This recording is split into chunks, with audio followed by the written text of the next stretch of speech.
नमस्कार। मैं आज आप लोग को गैदरिंग अर्थात अपक्ष के बारे में बताऊंगा।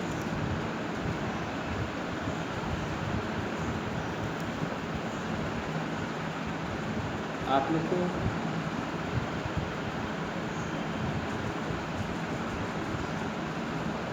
पता ही होगा कि पिछली कक्षाओं में पृथ्वी के अंतर्जात बल एवं बहिर्जात बल के बारे में बताया गया। अपक्षय बहिर्जात बल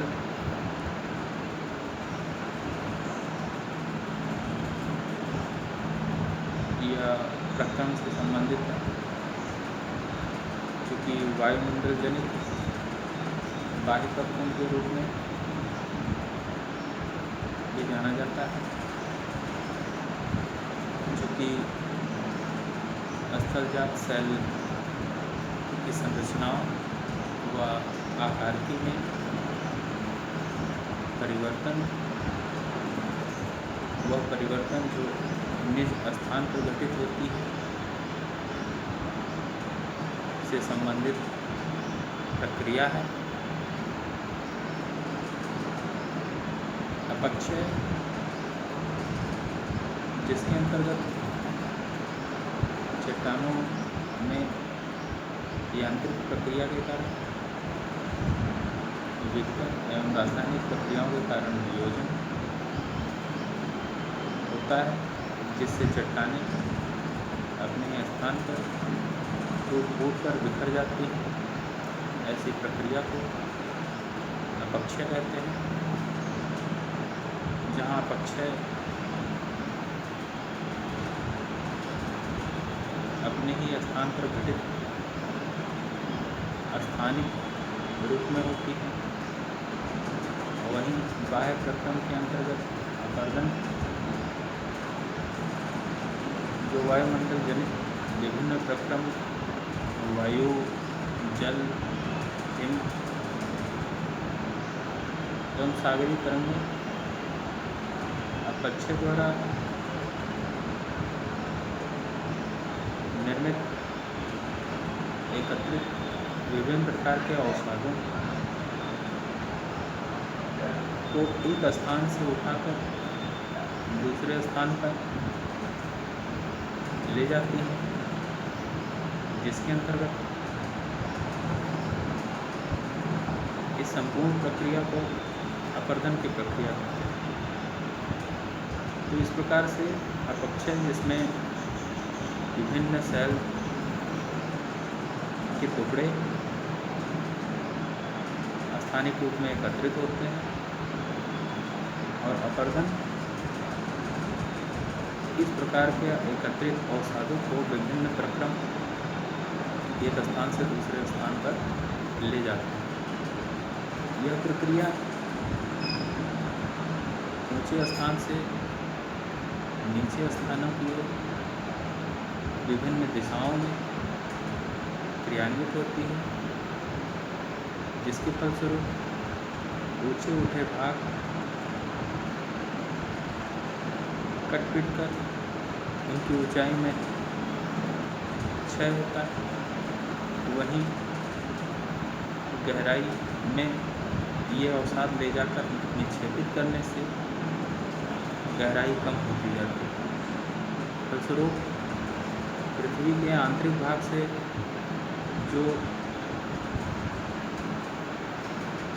विभिन्न प्रकार के उच्चावच निर्मित हुए थे, वहीं अपक्षय और अपरदन जो बाह्य बल द्वारा उत्पन्न होते हैं, वायुमंडल जनित होते हैं, ये अंतर्जात बलों द्वारा उत्पन्न उच्चावचों का काट पीट कर फिर से समतलीकरण के लिए प्रयासरत रहते हैं, समतल स्थापत्य के लिए प्रयास है। अपक्षय और अपरदन की दोनों प्रक्रियाओं को सम्मिलित रूप से अनाच्छादन की कहा जाता है। अनाच्छादन पर सेल संगठन संरचना, कारक प्रक्रम व अवधि का स्पष्ट प्रभाव दृष्टिगोचर होता है, जिसे आगे हम लोग पढ़ेंगे। अपक्षय को नियंत्रित करने वाले विभिन्न जो कारक होते हैं, जैसे अपक्षय की जो दर होती है कैसे कार्य करेगी, तीव्र गति से कार्य करेगी, मंद गति से कार्य करेगी, तो इसके लिए उत्तरदायी विभिन्न कारक जिसको घटाते एवं बढ़ाते हैं, जिसके अंतर्गत सेल का संगठन एवं संरचना। संगठन का तात्पर्य वो परतदार के रूप में है, परत का संचयन क्षैतिज रूप में है या लंबवत रूप में है, जिसे संगठन कहा जाता है। वहीं संरचना कठोरता और कोमलता से संबंधित है। जहाँ पर संरचना के अंतर्गत कठोर चट्टानों में आग्नेय चट्टानें जो मूलतः ग्रेनाइटिक प्रकार की जो कठोर चट्टानें होती हैं, जिनका क्षय आसानी से नहीं हो पाता क्योंकि इसमें परतों का अभाव मिलता है। और वहीं कोमल प्रकार की चट्टानों के अंतर्गत अवसादी चट्टान, जिनका जमाव परत के रूप में होता है, जिसमें दरारें उत्पन्न आसानी से हो जाती हैं। तो इस प्रकार से सेल के संगठन एवं संरचना अपक्षय को नियंत्रित करती हैं, उनकी गति में तीव्रता करती हैं। यानी कि कठोर चट्टानें पर आसानी से अपक्षय की प्रक्रिया क्रियाशील नहीं होती, वहीं पर ही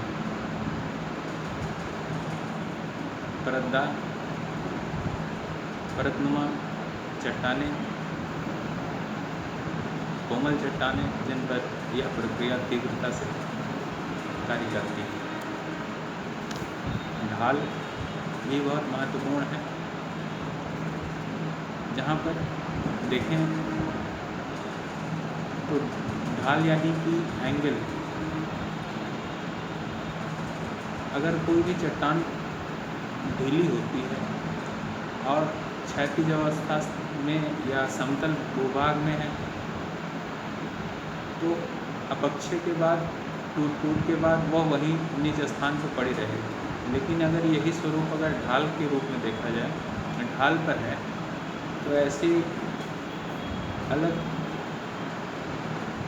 या विदीर्ण जो चट्टान ढाल के सहारे विकसित होती हैं, तो उस पर गुरुत्व बल कार्य करता है और वह उस ढाल के सहारे नीचे से रखकर धड़ाम से गिरती है।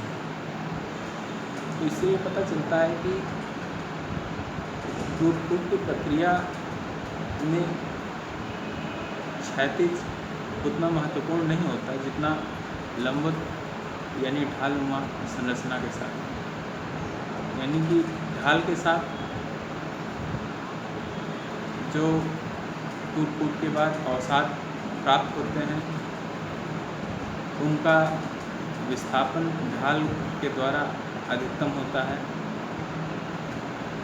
जितना ढाल अधिक होगा, उतनी ही तीव्रता से अपक्षय की प्रक्रिया घटित होगी। जलवायु दशाएं अपक्षय की विभिन्न प्रक्रियाएं, जिसमें चट्टानों में विघटन और वियोजन के उत्तरदायी कारक यानी भौतिक कारक,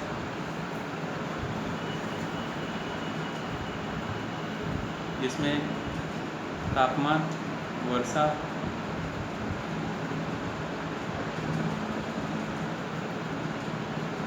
महत्वपूर्ण होती हैं। तापमान, वर्षा और वायु, जिसका सीधा संबंध किसी जलवायु राशि से संबंधित होता है। जैसे जहाँ पर अधिकतम वर्षा या आर्द्र मौसम होता है, वहाँ पर रासायनिक प्रक्रिया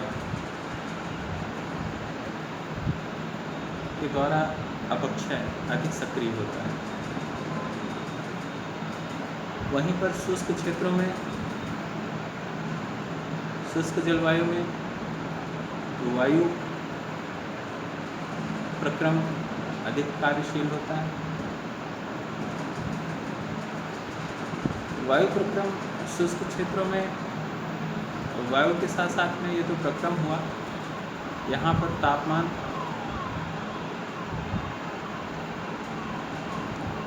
दिन के समय में अधिकतम तापमान और रात्रि के समय में न्यूनतम तापमान के कारण सैलों के फैलाव और संकुचन की प्रक्रिया, यांत्रिक प्रक्रिया घटित होती है, जिसके कारण चट्टानें विदीर्ण होकर टूटकर अपने आप ही बिखर जाती हैं, जिनको परिवहन करने में वायु महत्वपूर्ण भूमिका निभाती है। इस प्रकार से विभिन्न प्रकार की जलवायु में, और वहीं पे हिम क्षेत्रों में अगर देखें तो बर्फ के जमाव के कारण, तुषारपात के कारण चट्टानों में दाब की प्रक्रिया से अपक्षय घटित होता है, वो भी एक प्रकार का यांत्रिक अपक्षय के अंतर्गत। तो इस प्रकार से विभिन्न प्रकार की जलवायु या जलवायु दशाएं अपक्षय को नियंत्रित कारक के रूप में कही जाती है। वनस्पतियों को अगर देखें तो जहाँ एक और यह अपक्षय के लिए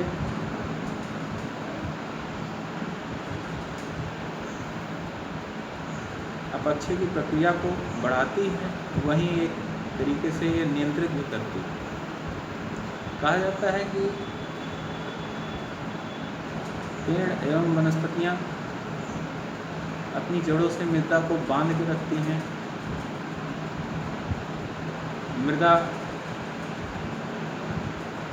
अपरदन को रोकती हैं।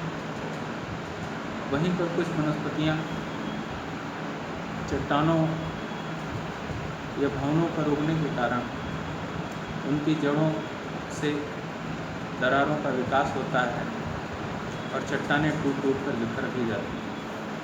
तो इस प्रकार से वनस्पतियाँ भी अपक्षय का प्रबल कारक हैं, नियंत्रक कारक दोनों हैं। और वहीं पर समय, यह एक महत्वपूर्ण नियंत्रक कारक है। अपक्षय की प्रक्रिया परिवर्तनशील प्रकृति के नियमों पर आधारित है, जो तीव्र एवं मंद दोनों गति से कार्य करती है, जिसमें समय एक महत्वपूर्ण भूमिका के रूप में। चलिए आज अपक्षय के विभिन्न प्रकारों के बारे में जानें। अपक्षय 3 प्रकार के होते हैं। एक है यांत्रिक अपक्षय, जिसके अंतर्गत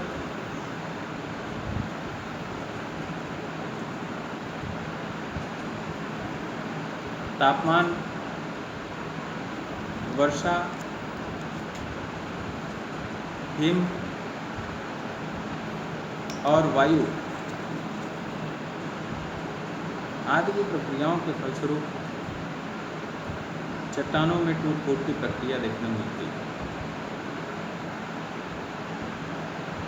आपको एक परिभाषा बताना चाहते हैं।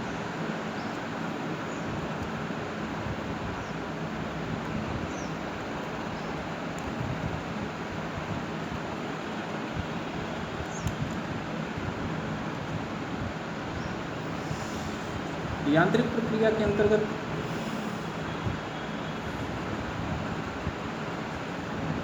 तापमान, वर्षा, जल,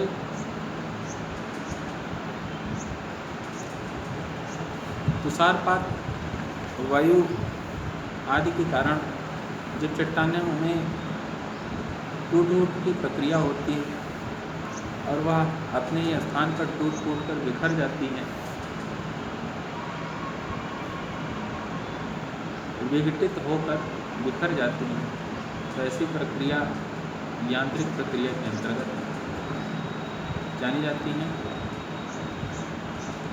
आपने देखा होगा, यदि कोई कठोर भूभाग है या चट्टान है, तो उसकी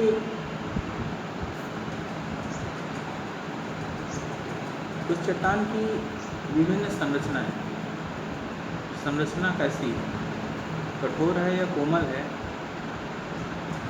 उस पर सोलर रेडिएशन यानी सूर्यातप के द्वारा वह चट्टान तप एवं गर्म होती है। तो चट्टानों की विभिन्न संरचना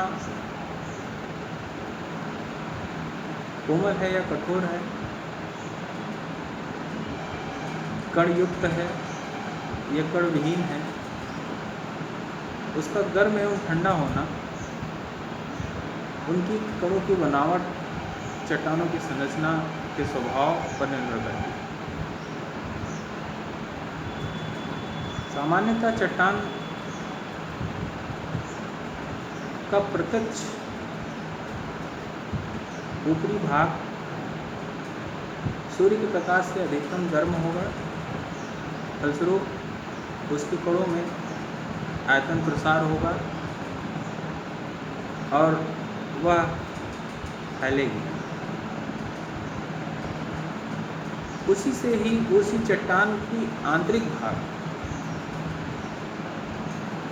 जहाँ पर यह तापमान का प्रभाव कम दिखता है, उनके कणों में उतना फैलाव नहीं होता, फलस्वरूप उसी चट्टान का आंतरिक भाग, निचला भाग निम्न तापमान के फलस्वरूप कम फैलता है और ऊपरी भाग प्रत्यक्ष रूप से गर्म होने के कारण अधिकतम फैलता है। यांत्रिक प्रक्रिया की भौतिक प्रक्रिया के फलस्वरूप इस प्रकार के विभिन्न फैलाव और की या प्रत्यास्था की इस नियम को देखा जाए तो ऊपरी चट्टान और निचली चट्टानों में विभेदन शुरू हो जाता है, दरारों का निर्माण शुरू हो जाता है और यह दरार धीरे धीरे बढ़ता हुआ फैलाव और संकुचन। तो एक तो ये कि गर्म हुआ, वहीं पर ही अगर रात में देखे जाए तो चट्टानों में न्यूनतम तापमान के कारण जितना दिन के में अधिक तापमान के कारण फैला था, उतनी ही तीव्रता से धारित ऊष्मा को वह विमुक्त कर देता है, निकाल देता है और तीव्रता से वो ठंडी भी हो जाती है। रात में एकदम उल्टी प्रक्रिया हो जाती है।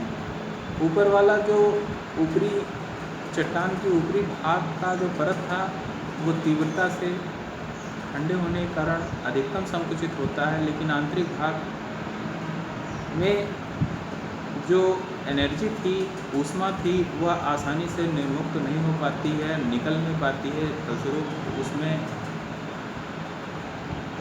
मंद गति से संकुचन होता है। तो चट्टानों के कणों में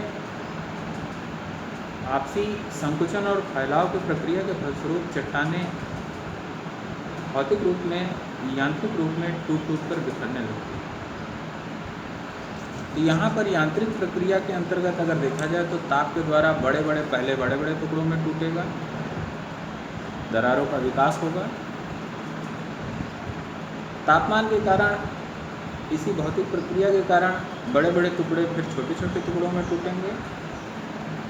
यानी रेगिस्तान के जितने भी बालू आपको देखने को मिलते हैं,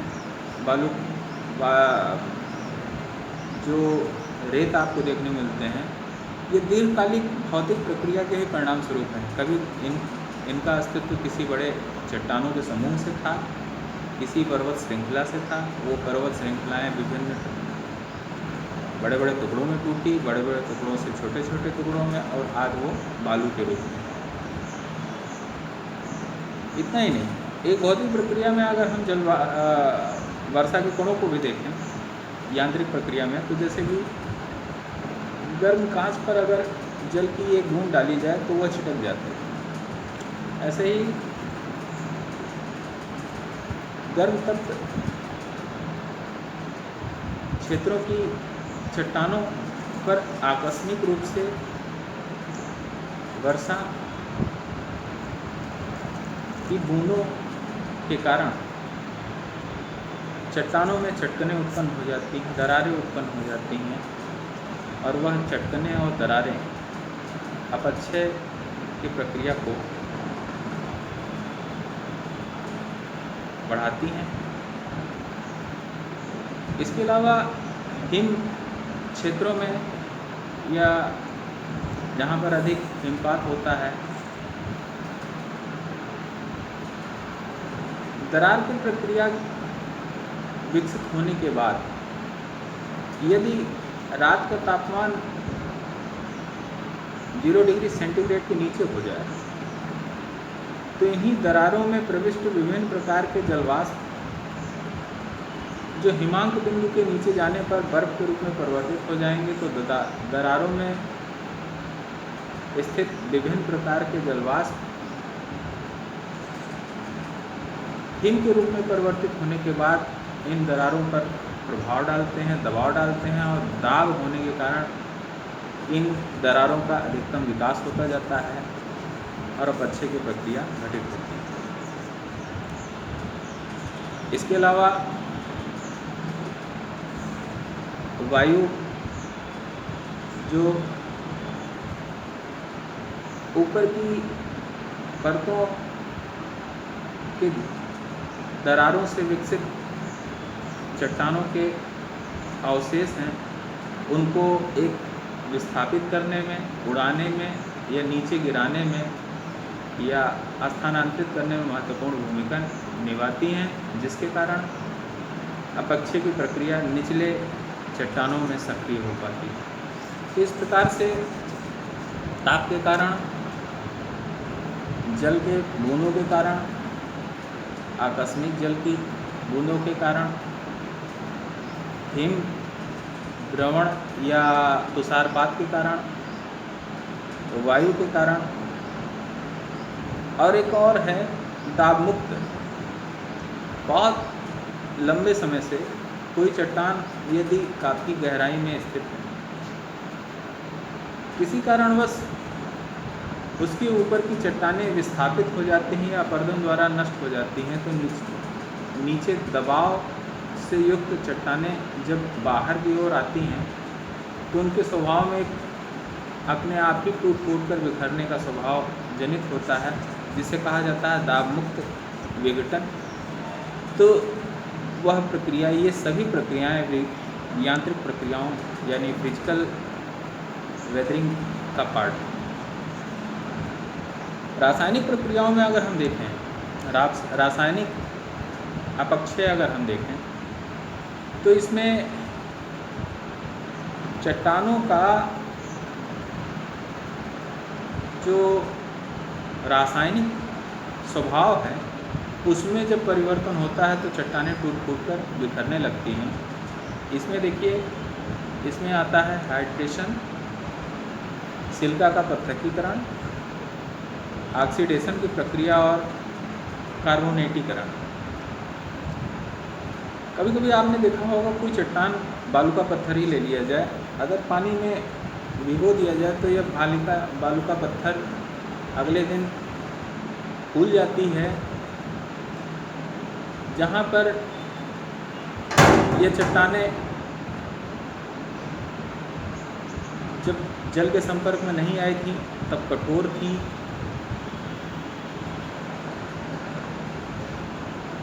संकुचित थी, और जल से भीगने के बाद ये चट्टानें जलयोजित हो जाती हैं, फूल जाती हैं, और इनका स्वभाव भी कोमल हो जाता है, आसानी से टूटकर बिखर जाती हैं। कुछ चट्टानें सिलिका युक्त होती हैं, जब इनका सिलिका चूँकि कठोरता से इनका संबंध होता है, जब कठोर भाग जल के साथ घुलकर अलग हो जाता है तो चट्टानें टूट टूट कर बिखरने लगती हैं, तो उसे सिलिका का पृथक्कीकरण कहते हैं। ऑक्सीडेशन, कुछ चट्टानों में लोहांश की मात्रा होती है। जल के संपर्क में आने पर लोहा और ऑक्सीजन दोनों में ऑक्सीडेशन की प्रक्रिया होती है, जिससे लोहे में जंग लगने की प्रक्रिया होती है। वैसे ही ऐसे लोहांश युक्त चट्टानों में जंग लगने के कारण चट्टानें कोमल एवं टूट टूट कर बिखरने की प्रक्रिया अधिकतम होती है। ऑक्सीडेशन की प्रक्रिया इसको कहते हैं। कार्बोनेटीकरण, कैल्शियम कार्बोनेट युक्त कुछ ऐसे चट्टानें, चूना पत्थर, जो पहले तो सामान्य जल और जब कार्बन डाइऑक्साइड युक्त जल के संपर्क में आती हैं तो ऑक्सीडेशन की प्रक्रिया, ऑक्सीडेशन कह रहे हैं, कार्बोनेटीकरण की प्रक्रिया, जिसमें कैल्शियम कार्बोनेट को घुलाने की क्षमता अधिक होती है। इस प्रकार से चूना पत्थर जल के संपर्क में आने पर उसके घुलनशील तत्व जल के साथ घुल जाते हैं और बाकी मृदा उससे अलग हो जाती है। इसे घोलीकरण की प्रक्रिया कहेंगे। ये रासायनिक प्रक्रिया है, रासायनिक का पक्ष है, जिसमें चट्टानें टूट टूट कर अपने ही स्थान पर बिखर जाती हैं। तीसरी वेदरिंग जैविक या बायोलॉजिकल वेदरिंग है, जैविक पक्ष है, जिसमें जीव जंतुओं को रखा गया है और वनस्पतियों को रखा गया है। भूमि के नीचे रहने वाले कुछ जीव जंतु, चूहा, चींटी, गिलहरी और बहुत सारे सरीसृप जो भूमि के नीचे खुदाई करके चट्टानों की संरचना में व्यापक परिवर्तन करते हैं, उनकी कठोरता भंग करते हैं, जिसके कारण आसानी से जल के निचले क्षेत्रों में प्रविष्ट होने से ढाल के सहारे ऐसे भूभाग का व्यापक रूप से विस्थापन होता है, जो अपक्षय की प्रक्रिया के अंतर्गत ही आते हैं।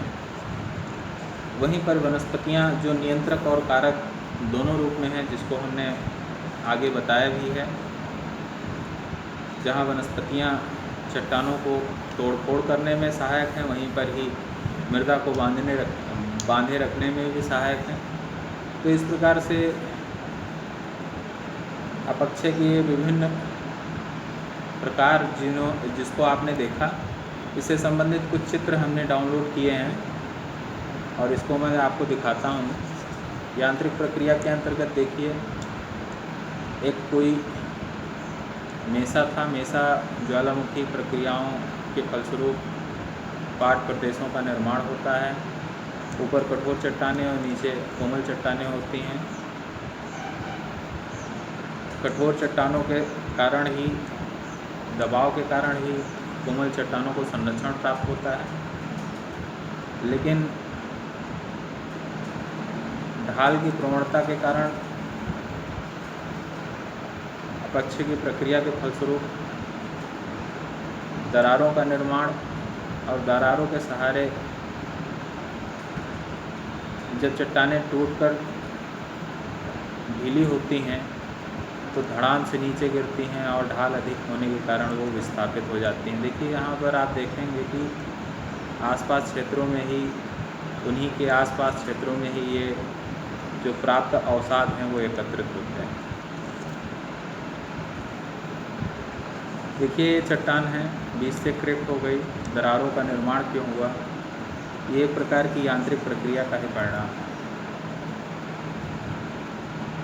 ये भी एक प्रकार की विशेषक प्रक्रिया, जिसमें कठोर चट्टानें जो अपक्षय का विरोध करती हैं, वहीं पर ही कुछ उन्हीं के ही बीच कोमल चट्टानें जो आसानी से अपक्षय की प्रक्रिया उस पर आसानी से सक्रिय हो जाती है, जो जल्दी से अपक्षित हो जाती है, परंतु कोमल कठोर चट्टानें जिन पर अपक्षय की प्रक्रिया आसानी से नहीं हो पाती। तो इस प्रकार की संरचना है। इस प्रकार की संरचना को प्राकृतिक पुल के रूप में जाना जाता है। तो विशेषक प्रकार के अपक्षय की प्रक्रिया यांत्रिक अपक्षय की प्रक्रिया के फलस्वरूप रासायनिक प्रक्रियाओं में देखा है तो ये घुलनशील चट्टान जिसमें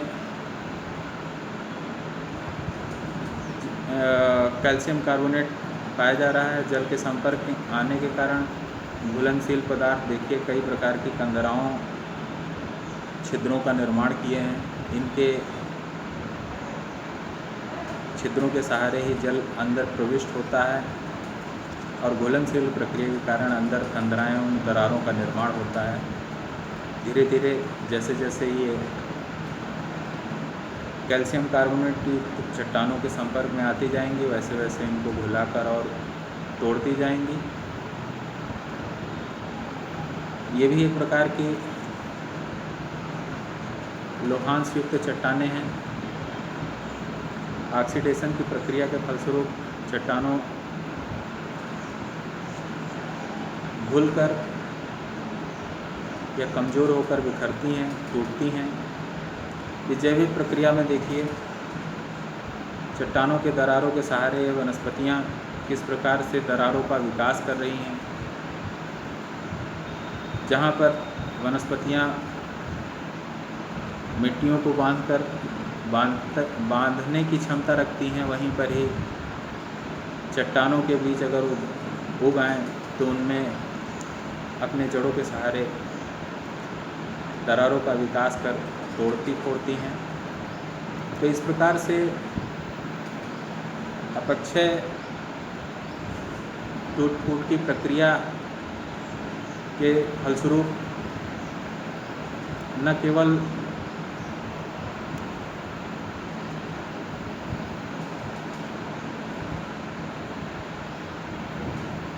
पृथ्वी के ऊपरी भाग में निर्मित विभिन्न प्रकार के उच्चावचों में व्यापक परिवर्तन करती हैं, वरन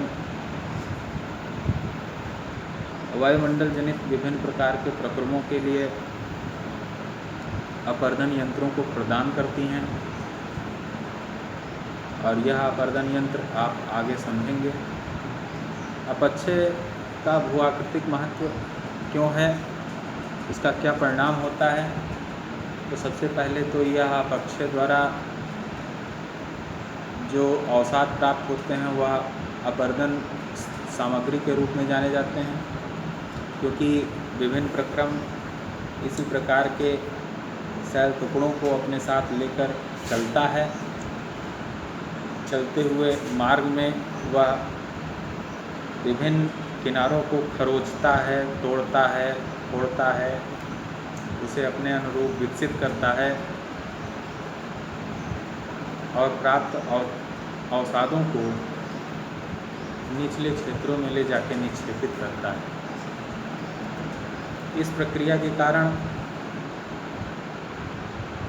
अपक्षय के कारण ऊपर का उठा भाग धीरे धीरे टूटकर नीचे की ओर विस्थापित होता जाता है, यानी कि धरातल की ऊंचाई कम होती जाती है।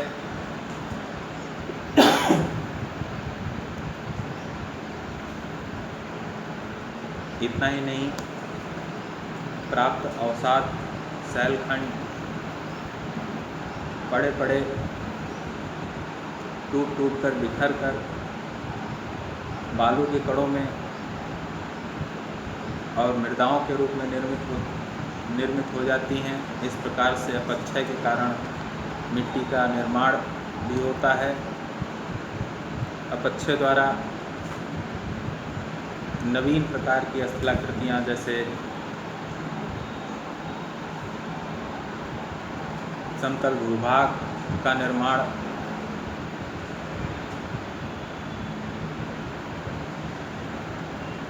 उत्थित मैदान का निर्माण, विभिन्न प्रकार के स्थलाकृतियों का निर्माण होता है।